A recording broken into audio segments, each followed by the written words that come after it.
Ladies, gentlemen, boys and girls, and anybody who's listening to the award-winning Golf Loves United podcast, welcome to the show. I'm joined, as always, by my partner in crime, pro golf critic Jay. How are you? Doing well. Excited for the LIV Team Championship this week. There's been a lot going on. I feel like I say this every week. There's just so much going on in the world of pro golf that we don't have nearly enough time to talk about everything. So excited to get into it. And the other man who is now a regular, Red Harrington. So if anyone isn't familiar with Red, you should be. But Red is a agronomist, a golf fan, understands course history, course layout, golf course management, and is just a golf sado like us. So he was welcomed in. Red, you don't like the golf politics quite as much. You'll get involved a bit, but you're not a huge politics guy, are you? You'd rather talk about golf and grass. Yeah, for sure. Balls and strikes is more my thing. I think I'm just a bit like to remove myself a little from all that. I mean, it's just been going on for so long too. It's kind of getting tired. So, unfortunately, And Jay, of course, loves the golf politics. I love it. There's nothing more pro golf that I love than everything going on now. Like just the drama. You can't write a lot of the stuff going on, and sort of finding ourselves in the middle of it with, people giving us access to information that literally nobody else has. And I honestly feel like we're one of the only podcasts out there that has like access to information on both sides. Like I talked to two people actually in the room in New York. So yeah, it was good. Oh, wow. Yeah. I think that's a big difference is that, and we'll come to the stuff in the room in New York and how some of it has been overblown, some of it is correct, and some of the comments that are out there. And certainly with Rory today, basically validating there are people who are just not playing ball. In his comment, his interview today at BMW. So we'll come on to that in a minute. But let's talk about, let's review, then preview, and then politic. How's that sound to you three? To you two? Sounds great. All right, let's review. Sounds great. Yeah. Now, for me, I just want to say a couple of things. Hudson Swafford, 53rd. He's had a dreadful season, bless him. And I don't normally start on negative, but you got to feel that's the end of Hudson, right? Yeah, I've been crunching numbers and sort of figuring out, because obviously we've been prognosticating a little bit about the rosters for next year and sort of crunching numbers. And I don't see a world where Hudson Swafford has a spot on LIV next year. I can't see it. So there's 12 spots. There's 12 spots in our maths. We know that Catlin's coming in and there'll be 3 qualifiers. We think they'll get a few other players. So Hudson's maybe 15th or 16th and they only need 12. Yeah. And we're not sure about Catlin either. Yeah. Catlin is leading the international series now, but there's still like 6 events left in the season, so there's a lot of ways it can go. And he's gonna have to shit the bed to not win. He's like double the points ahead of second place at the minute. Yeah, the problem is they're not even halfway through their season, so it's like a lot of stuff can change. I still think that he'll probably get it. However, I don't want to make any assumptions about anything and jinx people. So let's just see how it plays out. Yeah. So I called Joaquin getting the title, and kind of I didn't expect Jon Rahm to make the run he had, so I feel bad for that. But yeah, you're right. And also I'll just say this about Hudson. He's technically not relegated, so I don't know what that situation's going to turn out to be. Yeah. But, I don't think there's a lot of people who are wanting him to be on the team, unfortunately. I mean, he's a really great guy, but his golf has been subpar. And look, this obviously a turn of phrase, subpar on golf, but it wasn't meant to be negative. It's just I was starting at the bottom of the list. I was looking at a few players that really haven't played well this year, and I think it was maybe a shock to many people to see Cam Smith in finishing 52nd this week. But should we talk about the positive things? Should we talk about the fact that we had an incredible 3 days golf with Jon starting slow, but Joaquin not exactly coming out of the gates firing. And then Jon with a 6 under day 2. Like you were there, Red. Tell us. I'll just say from my view, watching, it looked like a tough track. It definitely was tough condition track. I will say that the distance was not maybe up to snuff as many would kind of see on the paper, but what it presented to them was pretty difficult. They really did a great job with the rough, great job with the fairways. It made the wider fairways there a lot smaller. You saw guys really struggling to hold them.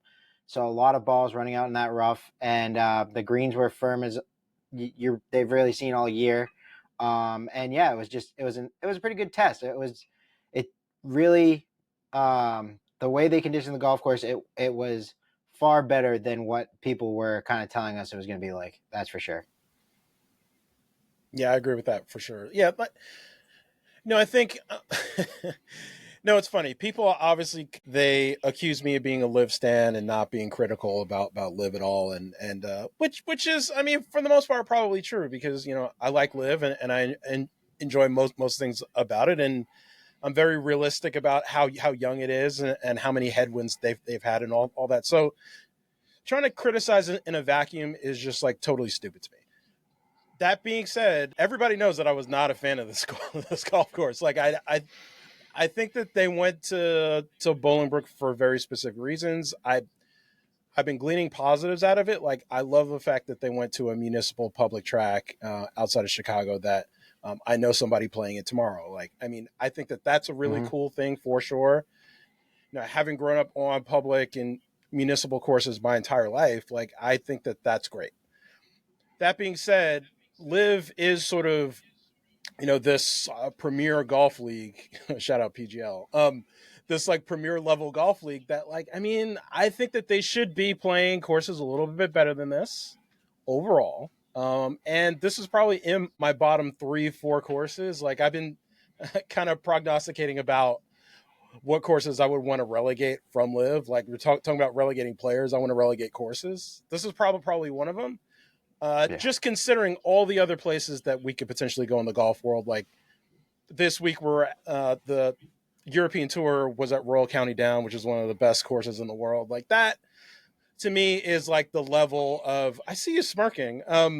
It's really one of those things where, like, I feel like that's where that needs to be the aspiration, and everybody knows how I feel about Midwest golf too. I don't want to get that negative about this. I'm really excited for Dallas. I love Maridoe. It's not really Midwest. It isn't exactly coastal either, but I am excited about Maridoe. Look, Gulf Island has spent an awful lot of money flying the likes of NLU and other podcasts over to review that golf course and make it look. Is it a great golf course? Yes. I've got friends that have played there. They've played Old Head. They've played others. They'll all put Old Head ahead of it. I've got friends that played there, and they played Ardare, put Ardare above it. They've played at Turnberry. Oh. It's just because you've been now. This is going to hurt you. Just because you've been manipulated by the golf media, who've been paid to go out there and review it. Is it a top 50 course in the world? Yes, but is it top 10? From the friends I have that have played it, they're saying no. Wow. It could be. Wow. But I'm just saying, you've been hoodwinked by the corrupt media. No. Just to give respect, this has nothing to do with media. Actually, I've got a close friend. His name is Zach. Shout out Zach. He was actually just at Royal County Down 2 weeks ago, and he sent me videos and photos and all this other stuff. Royal County Down speaks to my soul as a golfer. Just like, look, we don't have to agree on like courses. I know a lot of people that love this sort of American style of golf and all that. Me personally, I think most American style golf is trash. Let's just call a spade. I don't like most of it. That being said, links golf, particularly in Ireland and Scotland, just like speaks to my soul in a way that most courses outside of a handful in the United States just don't. So, and Royal County Down is one of those that just like the vistas, the challenge it provides, the sand dunes, just the routing of the course, and again, telling you a story about what's going on out there. Would you rather play there or Tyra Eaty or Royal Melbourne? Like if you, it's just a tenner penny good Irish links course. No, I would definitely put it. People hate me saying that. They're gonna hate me saying it. Do I think it's great, and would I like to play it? Of course I would. But like we're talking about comparing it to Carnoustie, to St Andrews, which I'm not a huge fan of, to Turnberry, to like so many amazing. I think it's better than Turnberry. I think it's better than Turnberry. I've been to Turnberry. I know Turnberry. I think that it's better. I really do. I think that for a variety of reasons. Have you played it since Trump bought it and remodeled it? Yeah, I was literally there the first year that Trump owned it and renovated the course. Like I was there. Like we've got to move on. We're going to move on. We're going to fall out. We're going to move on. We're going to fall out. I was going to say we're going to take too much time on this. If I can say my quick piece, I've seen the property. It is amazing. I went for the Irish Open last time I was held there. It pissed on us the whole time, like for the 3 days. It was miserable, and it was still the best time I've had at a golf course for a while. So I understand what Ben's saying. It is quirky in its ways, and I think that's what gets a lot of people to not like it, a lot of blind shots. But it is like, it's the jazz music. Like you kind of have to have the love of it and the want of it. But Old Head is like your like pop rock, like it hits every time. It's an amazing golf course. So I see both sides, but we should definitely move on. But to Pro's point, I don't think they're going back to Bolingbrook. It held its own, but I think it was a marriage of convenience and necessity, and I don't think it's one we'll see long term. So okay, so we've done way too long on that, but right, let's go through real quick. John then obviously managed to close it out, but it was good because at one point on the 15th and 16th hole respectively, it looked like John was going to make a birdie, and it looked like Joaquin was going to make a bogey, which would have put him 4 clear with 5 clear with 3 to play. But thankfully, Joaquin hold that sort of 18, 20 footer to keep in touch. And John, but what not enough people are talking about, and I want to focus on, is Sergio Garcia, 44 years old, written off by buffoons who wanted to peddle some story or carry what for the PGA Tour and how he was washed up, to finish 3rd. An absolutely phenomenal season by Sergio. And I just think that maybe not enough people are appreciating quite how good that was. 100%. And part of that is, Sergio unfortunately gets a lot of negativity in the media, especially here in the United States, for a variety of reasons. Some of it's kind of self-inflicted. Even he would probably admit that. One of the positives I will say about Bolingbrook is that it clearly identified the best player. Like, that's when you have these courses that have narrower fairways and like thicker rough and hard, firm greens. I mean, you just look at the top of the leaderboard. Like Jon Rahm won, he's first in the standings. T2, Joaquin Niemann and Sergio, they're 2 and 3 in the standings. Terrell Hatton finished 4th. He's 4th in the standings. Like, and then tied 6th were Brooks and Bryson. So it's like, it's obviously identifying the best players, the guys that are hitting it best. Sergio's definitely been one of those guys all season. Look, he won at Valderrama, which is like one of the hardest tracks. Again, same thing, thick, rough, firm, hard, fast greens. Like this is Sergio's jam. This is who he is. Like, this is why you can also argue that if his putter went cold for 3 or 4 events, right? Mm-hmm. His putter went cold. It was cold this week. Yeah, I mean, he missed like 4 putts on Sunday that were like he should have been in it, and it just, the guy gets it done. You could argue he could have won the whole thing if his putter behaved all season. Yeah. That's how good his ball striking was. His ball striking has been that good. It's been insane. It was spectacular. Should we do a little bit on... let's close off Chicago very quickly. Look, you both know... Hang on, where is it? There we go. You both know I've got a good relationship with Ian and the boys on the Majestics. Absolutely delighted to see Ian take that. And if it wasn't for the slow start on day 3, he would have been 8 under, and that absolutely, he had a brutal lip out on par 5. Was 16 the par 5 or 15 the par 5? 15. 15. Yeah. He had a brutal lip out on 15 on day 2. Was it 15? My brain's gone blank. 14 is par 5. 15 is an eagle. I don't know. I didn't see if he had. It's the short par 4, and 16 is another shorter par 4. Yeah, so he had that brutal lip out. Fantastic, absolutely made up for him. Great to see, and those people who say they don't care, they quite obviously do. You see what it means to them, and gutted, I suppose, like many people were, to not see them get their podium finish, because I think they played really well. So close. It was. Yeah, they are you going to admit fourth. it's your fault? Are you going to admit it's your fault because what you wrote in that group chat? You wrote podium for the Majestics with a hole and a half to go. I forgot about that. Yeah, it's a good point. No, like they were looking really good to finish in the top 3. Started writing. And then they got clipped, unfortunately. I mean, look, they played well though.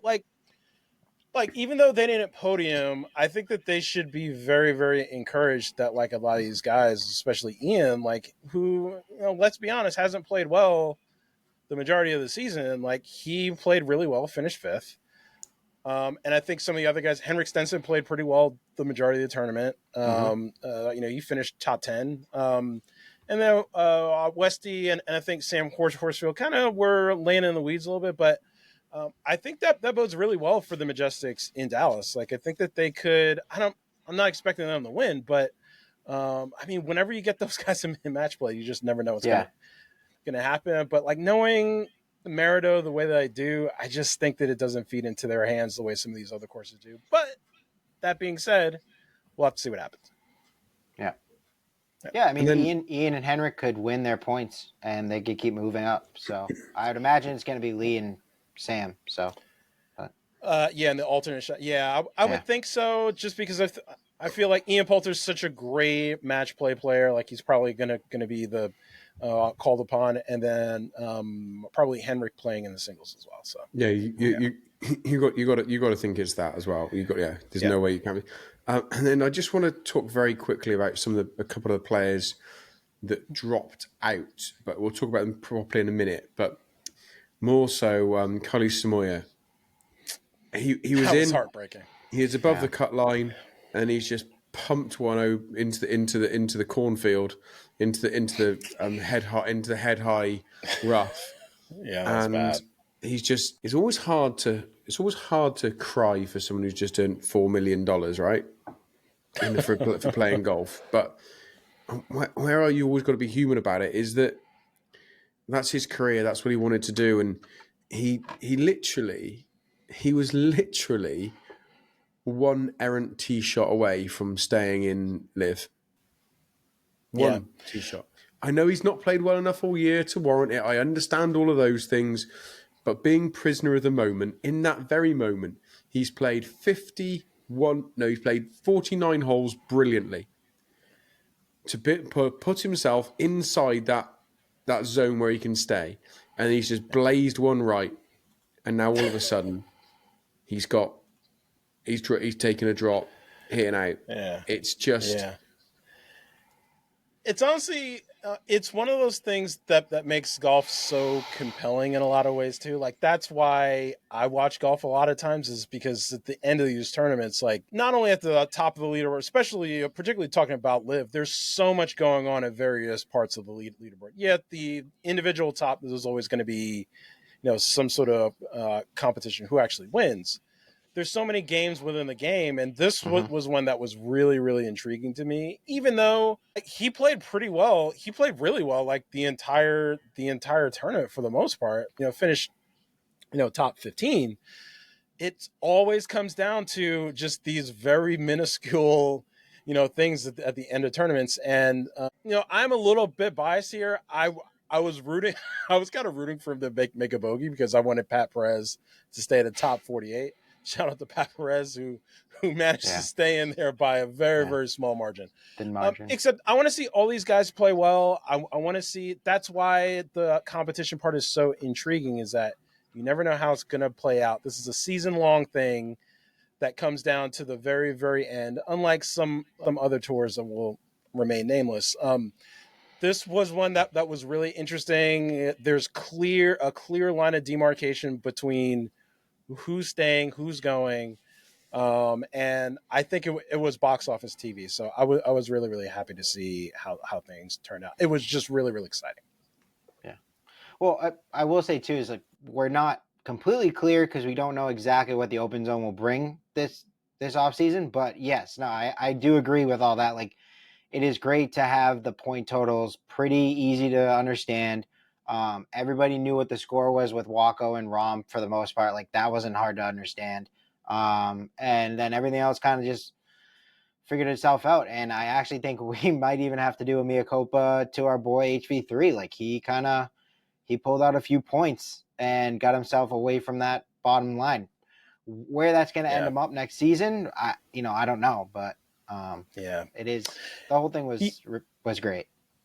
Yeah, and that's where there is a little bit of uncertainty in the open zone, because I mean, we already know between the three of us there's going to be a lot of new players coming in next year, and I think a lot of these guys wanted to make sure that they were playing really well at the end of the season, secure more points, so it wasn't they weren't sort of in limbo. Some of these guys at the very, very bottom of the standings should be a little bit concerned about next year, just because there's a very limited number of spots.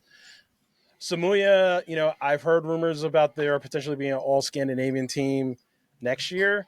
So that's why, like, if he had stayed in the, top 48, he probably would have wound up on that team. Now he's going to have to play his way back. So, it is what it is. All right. We got 11 minutes to cover. Yeah. I'm going to review the team Chicago event on my own. Crushers crushed. Right. Crack on. So that's the end of the team. Ben, real quick, do you have anything to say about Bubba and his circumstances?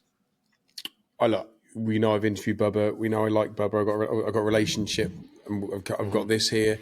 Look, I think Bubba's a great guy. I think he's a good person. He's played poorly all year. There's no getting away from that. What do I think will happen? He's been relegated. They've made that clear. They won't make any exception for him. I think he'll move upstairs into either a managerial capacity or an off-field captain capacity. I don't know. And I think probably, people hate it, Tony Finau comes in to the Range Goats. There we are. Yep. Yeah. Same. One of the other things, like, I see so many in the corrupt golf media talking about, oh, does this mean Bubba Watson is, like, out of LIV, like he's not going to be part of it? Like, it just goes to show you how disingenuous and, like, how these guys have no understanding and have not taken any time to, like, understand how the inner workings of LIV actually work. Yeah, go watch my interview. Is there any way do they think Bubba's going to walk away? It's completely asinine.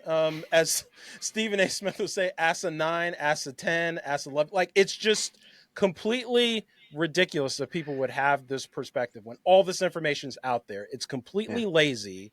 The corrupt golf media, they just drive me crazy with these narratives that, like, are clearly, they're not educated on this at all, and they're not looking for this information out there. So they need to get their act together. I could go off on a whole tangent. I'm not going to take too much time. Shout out to Bubba Watson, though. We love Bubba. He's going to be part of the Range Goats and live for a long, long time. Right. Yep. We've got to stop now because we've got to cover the gossip, the politics, and we've got to preview they make me the so team mad.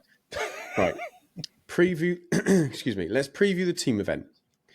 Because I think next week we can have a real deep dive following the team stuff and any news that comes out on who's actually got relegated, what's happening, where they're going. And we can talk about that. We can talk about that in full and do a proper show on that. When it's a show in and of itself. And maybe we'll put some rumours in there. You said about a Scandinavian team. You know what I've been told on that Scandinavian team about a switch with an existing member on another team going into new Scandinavian team. And I have no reason to disbelieve that. And it checks. And as you say, Curly Samoya would have probably been on that team. He's going to have to win himself back in and have to go and find someone else. Right. Maridoe, I know nothing about it as a course.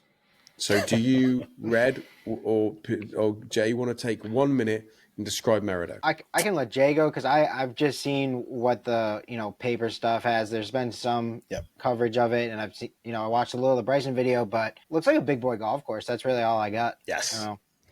Yeah. No, that's all that really needs to be said about it. Honestly, it's a big boy course.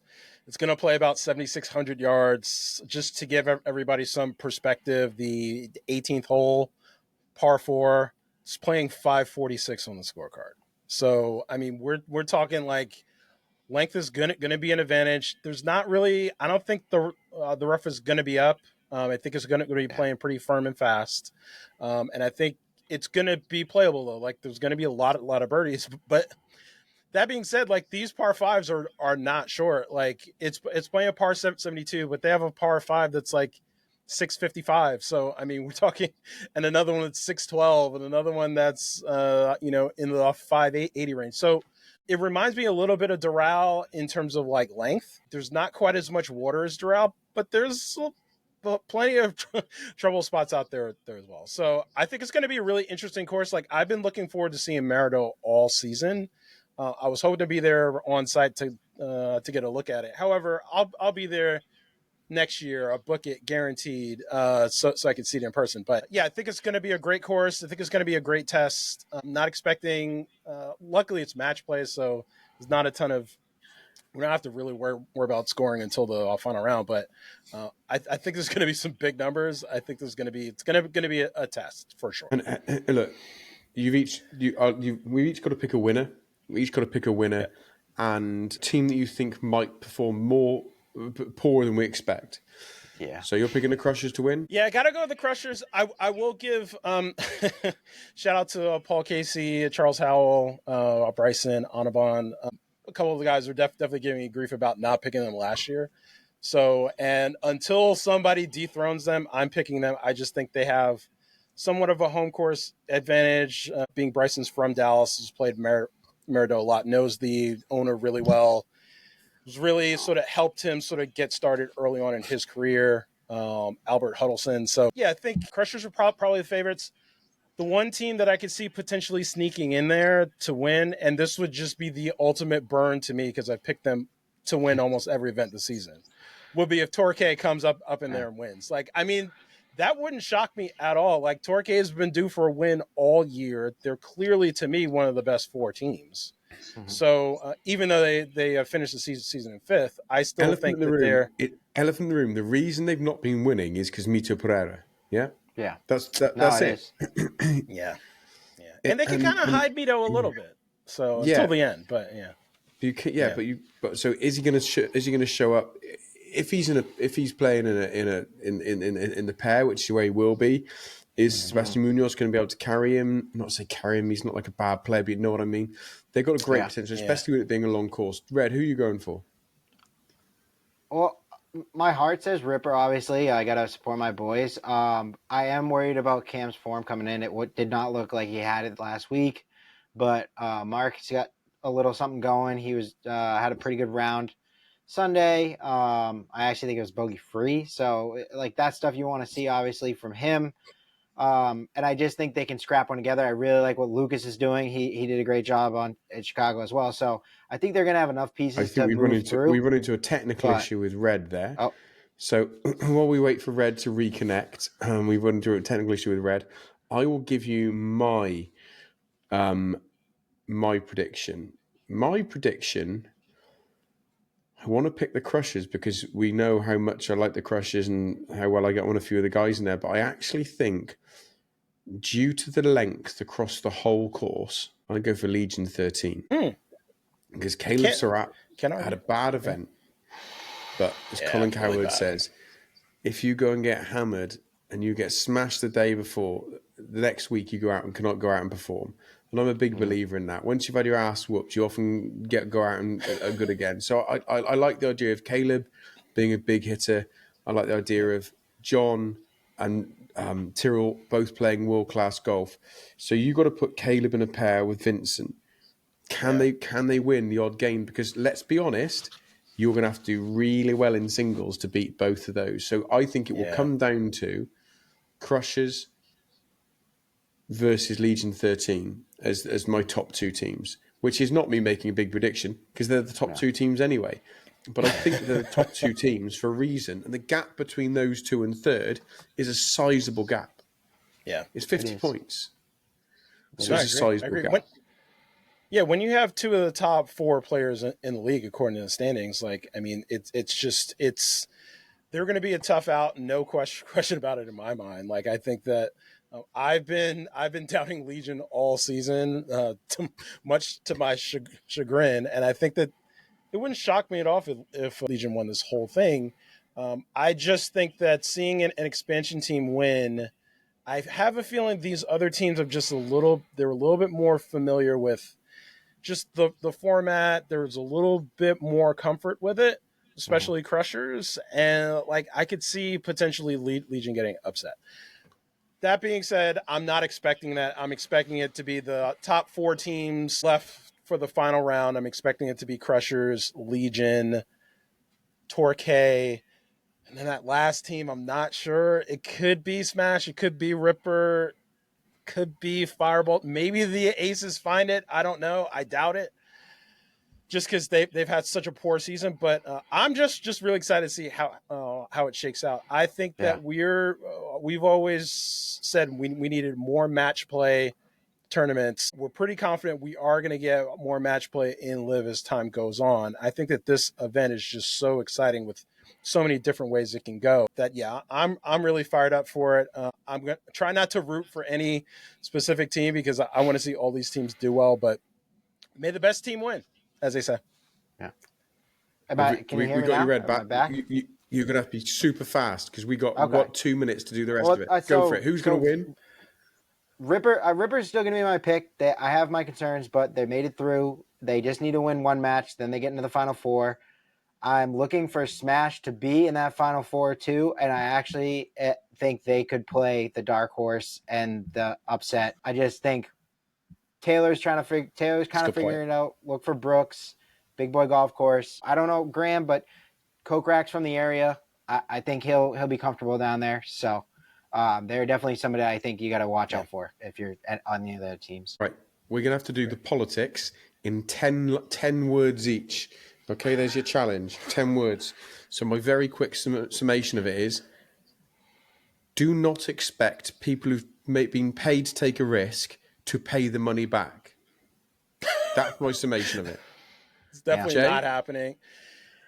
Yeah, I think there's definitely some fake news out there a little bit. Look, there are people out there that think that for sure. However, the most important thing that everybody needs to keep in mind is that there are very powerful people that want this resolution, people with a lot of deep pockets.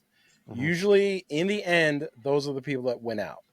And I don't think golf is any different. I think that's what's going to happen. Or else there's going to be fallout that sees the PGA Tour eventually just, I want to say crumble, but it's going to continue to lessen. The influence of the PGA Tour is going to continue to lessen. That was more than 10 words probably, but... Red, do you want it? No, I will go... I can't restrict it to 10. No, I know. I will go just the change we've seen in Rory, I think is significant. And the more we see him doing that, the more I believe that this is either going to come to a head with the finally an agreement being made, or he might even make the jump. I know we've been saying that for a while, but it's very interesting to see the tone he's now taking. Clearly frustrated. And it's going to come to a head one way or the other. And, we'll see what happens. I think the most interesting thing about what Rory said was when he said that actually he doesn't believe that many of the players on LIV or PGA Tour want a merger. He said that. True. He doesn't. I know some that don't. Sure. You and I both speaking to a lot of LIV players. They want there to be a nicer, more harmonious golfing world, but they don't want a merger. I've not met a LIV player yet that's told me they want a merger. No. Not one. A few have said to me they'd like it to be harmonious, everyone get on, work out the majors and stuff. But no one's told me they want to go back and play on the PGA Tour. Bryson did say that he missed playing. He wanted to play Memorial and the Arnold Palmer, not because he wants to go and play them, but because they're prestigious events and his emotions attached to those events. They mean a lot to him. Yes. Mm-hmm. Yeah. But that's different. Yeah. Right. We've got to go, everybody. Rahm said the same. So, it's very consistent for sure. Yeah. Well, let's see. Can I also say just the schedule talk? Everything can fit in with both tours or all 3 tours working out. To say that LIV needs to be resigned to off season is still just silly. It needs to stop. But yeah, it won't stop because I remember that LIV was meant to have already ceased 2 years ago. Yeah, and it hasn't because LIV is winning. Right, ladies and gentlemen, take care, everybody. Thank you so much. We got to go. Red, get on that cruise ship. Thank you, guys. Jamal, go and do your meeting. Take care. Goodbye. Thanks, guys. Bye.